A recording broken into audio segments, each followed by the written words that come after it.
Hey YouTuber, thank you for clicking on this video first off. I know there's a lot more content out there and this is hopefully going to catch your interest. Um, Today, this is a different type of video for me.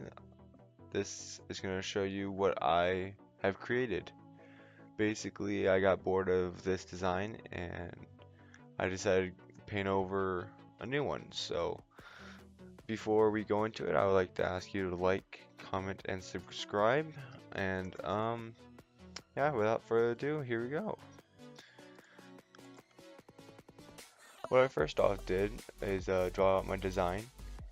This was done with pencil. Sometimes the pencil doesn't work very well, so just be patient with it. Maybe get a different pencil, something with more chalky material.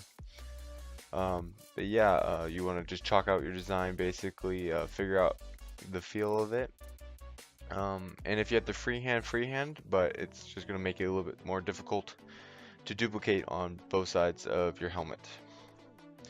What I'm using is a Smith Holt helmet. This is going to be for my skiing and snowboarding, and you'll be seeing it throughout my future videos. So this is how it turned out for me.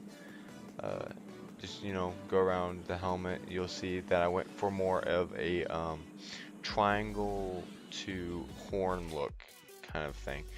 It turned out a lot better than I expected it to be, especially since I kind of winged this one. This is something I've wanted to do for a while with this helmet. I didn't like how it was just plain black, and yeah, so I decided to spray paint it. With this spray painting, you also need to tape up your design, is what you're gonna see right now. Uh, you just want to tape around the outsides. I would recommend using the width a little bit smaller than what I have. I had about 3/4 of a width. I don't have the actual tape dimensions with me right now, but um, yeah. So just be very diligent in going around it, and remember that even if you don't have the correct width, you can always put it down, and then you can cut it out with a knife later out. That's what I ended up doing just because I just didn't have the right width of tape, and it turned out really nice actually. I kind of like the how it looks.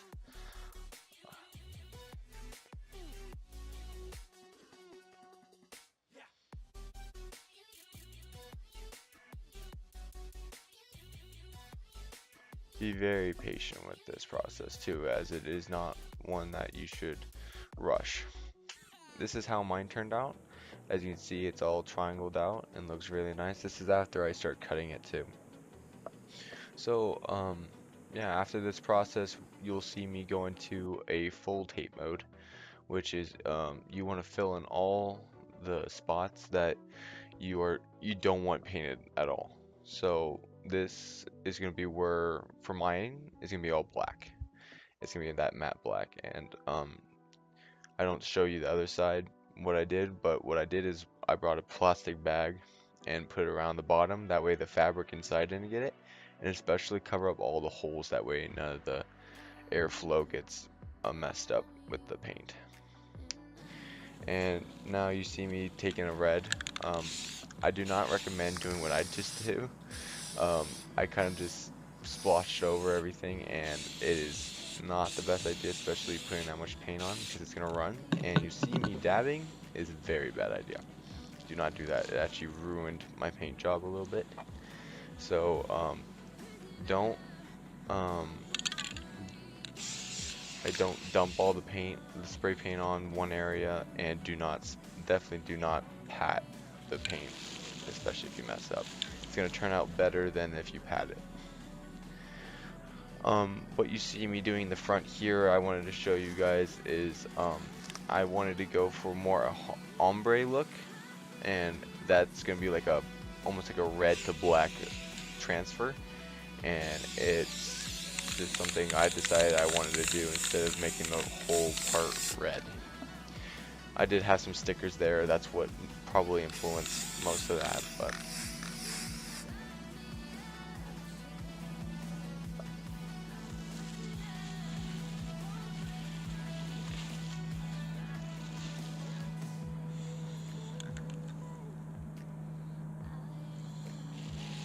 you see me here using a napkin, what I'm gonna do is actually use it almost like a shield. That way it doesn't get all of it. And yeah, that will make the ombre look a little bit better. Be careful with making sure one side's not heavier than the other. Even it out.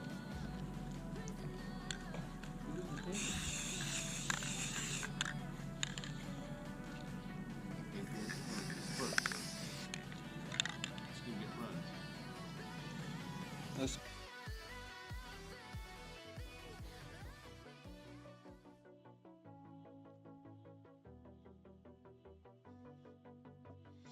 Yeah, it came out more like a cherry look, which I kind of liked in the end.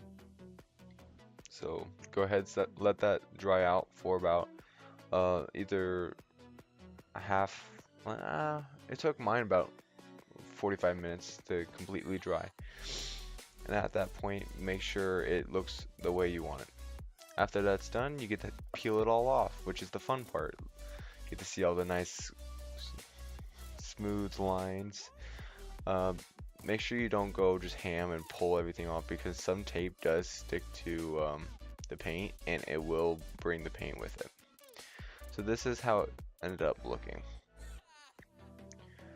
Looks pretty good. A little bit mess ups, but what's to be expected, kind of going in there YOLO status, and you know, make sure you take your time with your taping job because you don't want it to bleed through. And I do recommend you using green tape as it's supposed to not bleed through as much, but I did use blue and it seems to be fine. So if you don't like want to go out and buy your green thin tape, blue will work. Just gotta make sure you realize it's not gonna be like perfect.